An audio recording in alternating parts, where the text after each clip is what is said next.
I was hesitant to build this movie using skiing, as I have used my experience in the sport in a previous assignment. But that project didn't really tell my story. My personal legend is that I am a skier and a ski instructor, and for the last 12 years I've honed my craft and worked hard to reach the expert level of the profession.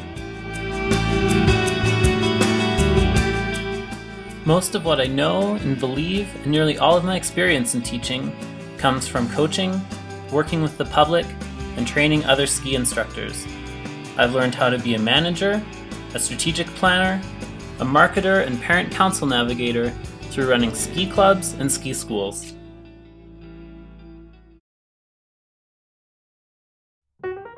I like the discipline of English, and I value the skills of communication it teaches: listening, speaking, finding one's voice, and showing respect by learning to hear and understand the voices of others. But as a teacher, I cannot see or teach these skills in isolation. I will not buy in to English in a silo, departmentalized and compartmentalized.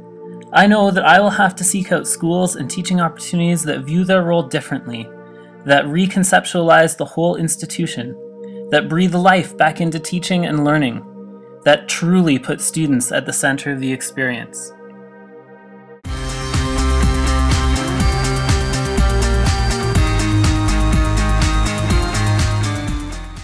In the school that I want to find, English Language Arts thrives because it so naturally crosses into and over so many areas of learning. I'm glad to be developing as an ELA teacher because at the same time I'm integrating my knowledge, which will also make me a better outdoor education, physical education, social studies, even a music teacher, while also continuing to become a better ski professional and a better ski teacher. Ultimately, a better person.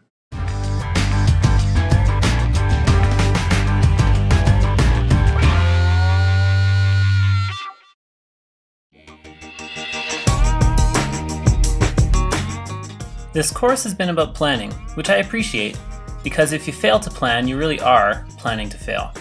And basically, the plan is the starting point of how you're going to teach. Understanding by design and backwards design makes sense to me. In coaching, developing a yearly training plan works the same way.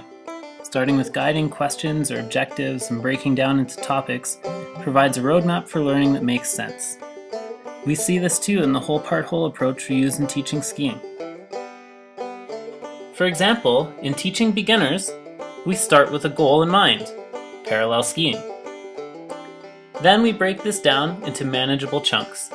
The first is mobility, then comes sliding, next is stopping. This usually takes a few tries. And after stopping comes turning.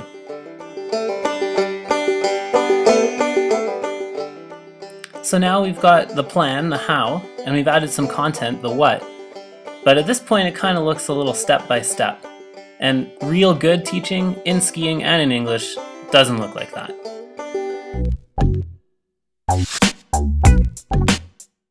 I am happy with the plan that I've put together this term.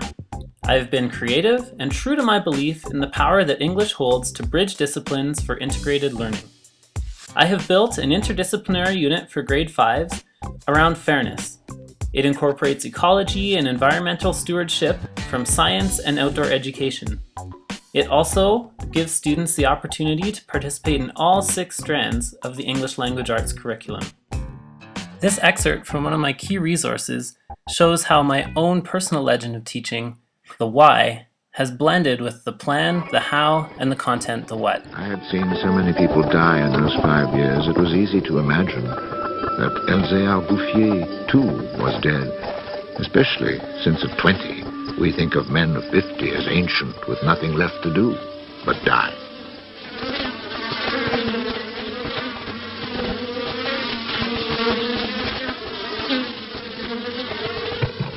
He was not dead. He had changed his occupation.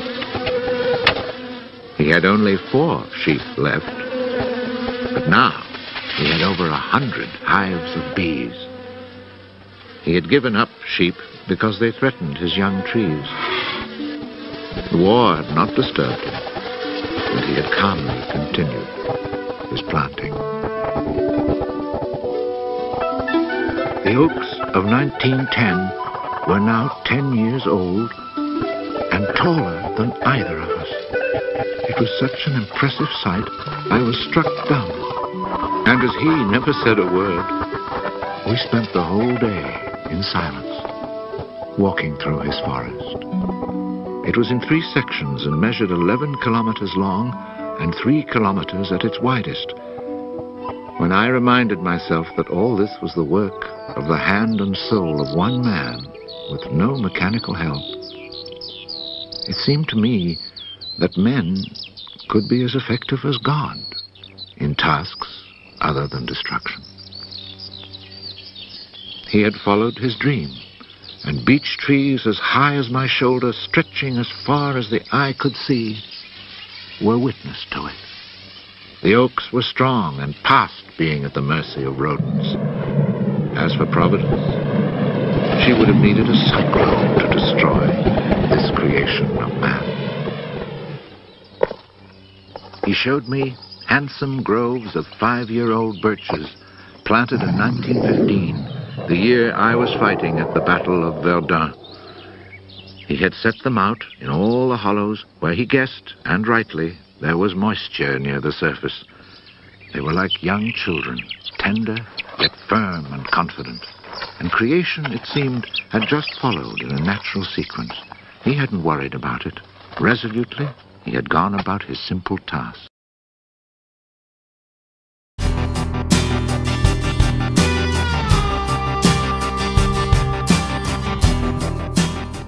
I compare the planning I've done and the unit I've built to a ski lesson or a ski week that spends the entire time looking just at the equipment and forgets completely about the student attached to it. It's time to think about the who. Who are our students? And it's time to get in front of some real ones. Just as the CSA organizes the technical foundation of the sport into 5 skills, and the English Language Arts Program of Studies is organized around 6 key competencies, actual learning is totally dependent upon the individual or group living it. Until we are actually working at engaging, having discussions with, and learning to give and receive genuine feedback to and from our learners, we are not really teaching. It's the who in learning and teaching that really makes it live. For my part, my personal legend has to enter my teaching, so that my learners can come to really know me, and that I may start to meet them where they are. We must all, like the man who planted trees, find passions, live our dream, and always learn through the process.